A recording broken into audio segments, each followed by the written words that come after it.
la maman disait ben voilà, moi ça me fait du bien en fait de voir mon enfant qui sourit. Et finalement, quand moi je vais bien, lui aussi va bien. Donc c'est vrai que c'est assez gagnant quand on se rend compte que ces ateliers ils participent aussi au bien-être de la famille. Alors bonjour, moi je suis Sophie, je suis chargée des relations avec les hôpitaux depuis déjà 8 ans. J'ai pu vivre une évolution de l'hôpital et aussi des besoins à l'hôpital qui sont de plus en plus importants, notamment pour la distraction des enfants. Et c'est vrai que le pôle hôpital s'est beaucoup concentré sur ce besoin-là et c'est comme ça qu'on a pu évoluer et faire grandir les projets au sein de la mission et aujourd'hui réaliser une trentaine de projets par an environ.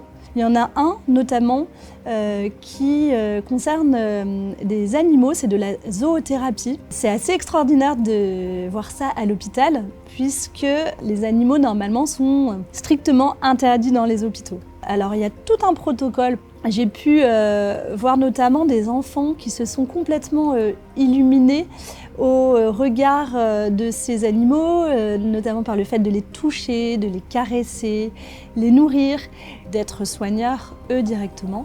Et puis après, il y a un autre projet qui m'a marqué. C'est un projet pour le coup qui a fait sortir les enfants à l'extérieur de l'hôpital. Un stage de danse voltige. Ça concernait des enfants qui ont des grosses douleurs articulaires. Enfin, leur corps est en souffrance. Et finalement, cet atelier, ce stage, ça a été assez grandiose parce qu'il a révélé déjà beaucoup de créativité chez les jeunes. Il y avait toute tranche d'âge. Ils sont en apesanteur avec des harnais et ça laisse vraiment libre à une créativité.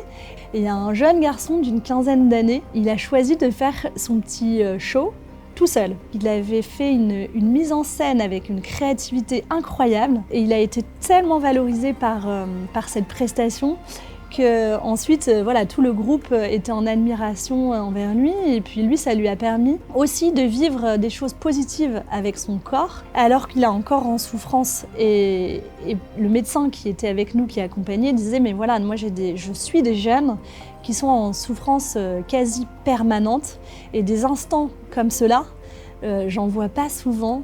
Et donc dans leur motivation, même pour plein d'autres projets, c'est hyper positif parce qu'ils se rendent compte qu'ils arrivent à faire des petits exploits qui sont vraiment compliqués avec leur corps en souffrance et ça les rend aussi comme les autres. Donc c'est hyper valorisant tout ça.